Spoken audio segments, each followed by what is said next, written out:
everyone. A couple of people, including Pam Farrell, have asked me to share about how I study the Bible. So here goes. I study the Bible in 5 stages. So stage number 1 is I open it up and I read for an overview. So this particular Bible is divided into headings, and so I'll read everything that's under a single heading with my yellow pen right there, and I read fairly slowly, and I highlight all the names and all the people in yellow. And the reason I do that is so that I can get a good idea of the overview of what's in the section, and I want to picture who the people are that are involved so that I can get it in my head. So that's stage 1, the overview. Now, stage 2 is I grab all my colored pens, and these are really good pens. I'll tell you about them later. I'll put a note in the down in the text below with links. These are pens especially developed for Bibles because they don't bleed through the page. I used to always use just one regular pen for my Bible, but now I use these. These are 6 different colors, and I use a straight edge because I like to have my underline straight. And this is what I do. So that stage 1 was the overview. Stage 2, I read through the entire section at least once more. And this time I'm reading for detail.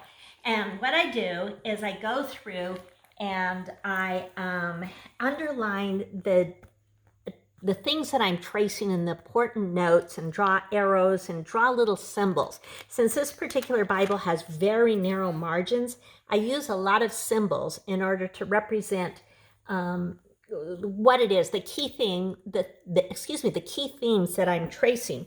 For instance, over here, this black arch with thorns is shame, represents shame. And then over here, this is related to it.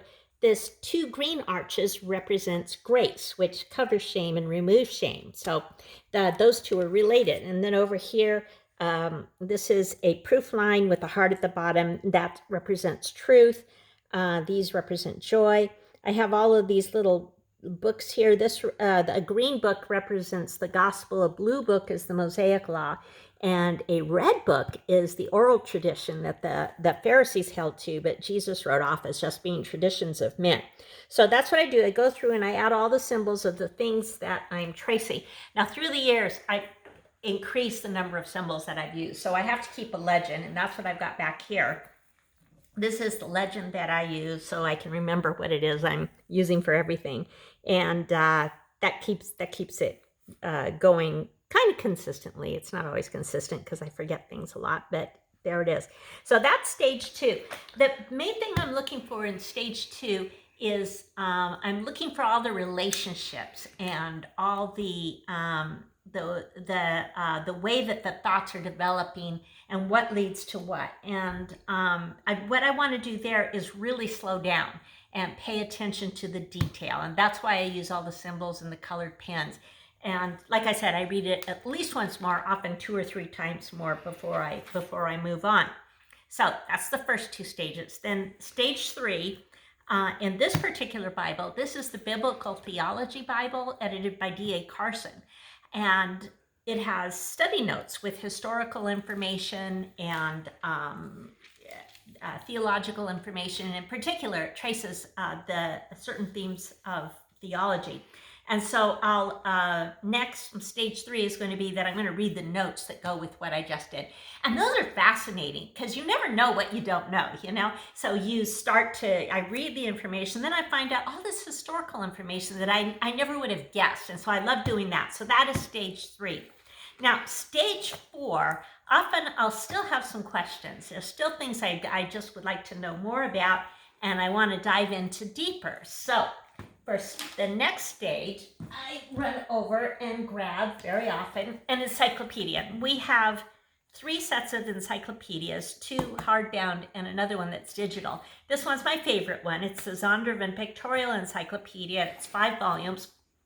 When I was studying Philippians, I used this one a lot for information on Pharisees, the Essenes, the Sadducees, and what everybody, and the Zealots, what all the different Jewish sects believed, because I really wanted to know. I wanted to be able to sort all that out and see how it fit in the early church life as well as during Jesus' day. So this is, like I said, my favorite encyclopedia, and I use it quite a lot. And then we have a couple others. Besides encyclopedias, there are commentaries, and we are very, very blessed to own quite a few commentaries. This is one of the ones I use. This one is Gordon Fee, Paul's letter to the Philippians. Wonderful commentary here. I also use the New American Commentary a lot. That one's digital, so I can't show it to you. But these are super good commentaries, lots of information. And so if I have any questions, it's probably going to be answered in one of these. We have a mix of both scholarly commentaries like this one, and commentaries that are more for regular people that just want to sit down and get the general ideas. So we have a good mix of that. So that's stage 4.